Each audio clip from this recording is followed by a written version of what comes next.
All right, so welcome to the Ferd zero-day malware video. And when I talk about zero-day malware, what I mean is we have a new technique from Ferd to escape the pastures. Historically, he has pounded forward on the fence panels to try to shake them loose. He's found some success with the new pasture, which is why he's not on it until we get a new hot wire. But let me show you what he did right before we took him off that pasture.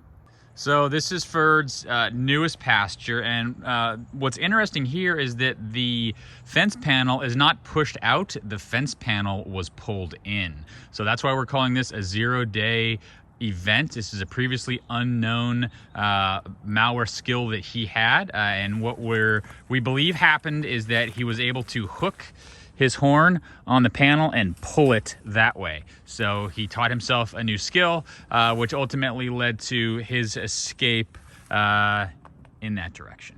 So the first indication that we had a new Ferd malware outbreak was I was in the process of building that wall there so that we could pour concrete the next day. And as I was pouring that concrete, let's spin around here, I heard a kerfuffle, that's a technical term, over near the beehive, which you can see right there. I looked over at the beehive, and that was when I saw Ferd sort of jovially galloping around the backyard. So that was the initial indication that we had a problem. So an aerial view is probably the easiest way to demonstrate what happened here. We can see that Ferd moved down towards the eastern side of the pasture where he used that zero-day skill set to pop the panel off, and then he proceeded in a northerly direction along the property line before spending a little bit of time in the backyard and eventually making his way to the beehive. It was at the beehive that I first noticed him, and I immediately began to head over towards where we stash all of our lead lines, grabbed a lead line, and then headed back over to where Ferd was. It was at this point that I realized I had a much more significant issue because both Ferd and his mom had escaped. Now, Ferd is normally pretty decent by himself, but get him in front of an audience and he puts on a show. You know, they headed down south along the property line again. They hit a firewall that I had put up, fortunately, that was not open, no ports. So they shifted in a westerly direction, again, sandwiched between a tree line and a fence line, so nowhere to go as I was hot on their heels. Again, they ran into a blockade of trees, shifted north, spent a little bit of time gallivanting around. The pony at this point is along the fence line on the inside, sort of playing along. They got to the feed shack, and at this point, they went in separate directions. Dix headed kind of towards the driveway, and Ferd headed kind of over towards the trampoline and decided to check out and see if there was any decent food to eat.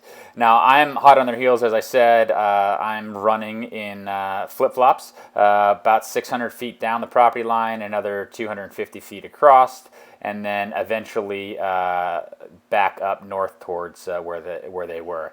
I shifted out towards the road in hopes of trying to corral them and push them back onto the property line because I did have a concern of them escaping out onto the road.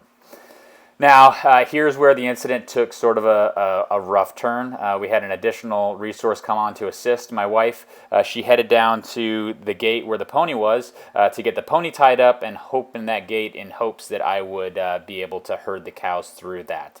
That unfortunately didn't work as the pony immediately rushed my wife and took off down the driveway and up the neighborhood.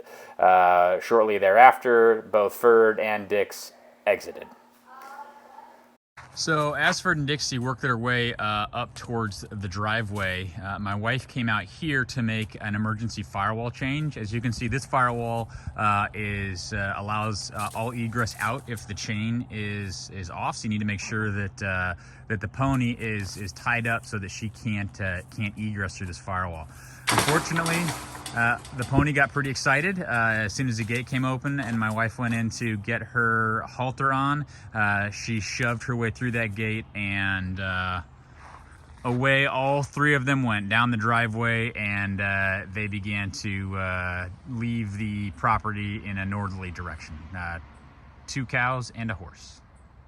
So at this point, we've got a pretty significant incident occurring. I deployed additional resources in the form of my daughter driving her golf cart, and I also grabbed additional lead lines in an effort to be prepared for whatever was coming next.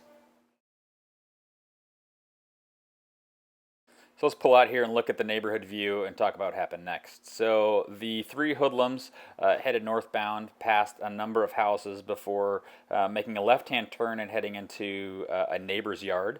They promptly, one of them proceeded to poop at the top of their driveway, and then from there they headed back to kind of a trail area that separates a bunch of houses there. It was at this point that they got themselves cornered. I was able to take Applesauce into custody. I got a lead line and a halter on her. She's definitely the one I was most concerned about because she can freak out. So got her haltered up and was able to get her back into her pasture and secured. So as you can see, there's me coming back with her from our first adventure. Now, the golf cart deployed along a southerly route to try to intercept them on the west side of the next road. And it was here that my daughter was able to successfully intercept the cows who remained on the loose. Now, the cows were able to push through a bunch of brush over into the next group of houses over. They pooped a second time before proceeding across at least 4 well-manicured lawns and garden areas, eventually getting themselves cornered between a fence and a rock wall right here.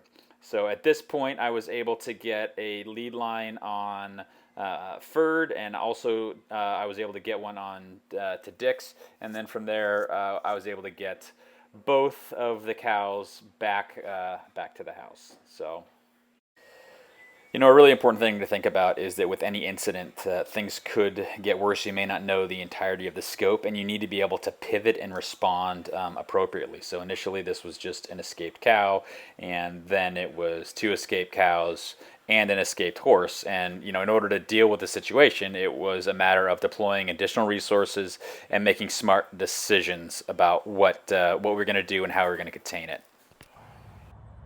As with any incident, you know, some things went well, some things did not go well. You know, obviously the firewall that we put in at the far south end of the property functioned as it was supposed to. Unfortunately, when we made that emergency change to the other firewall, it allowed the pony to escape.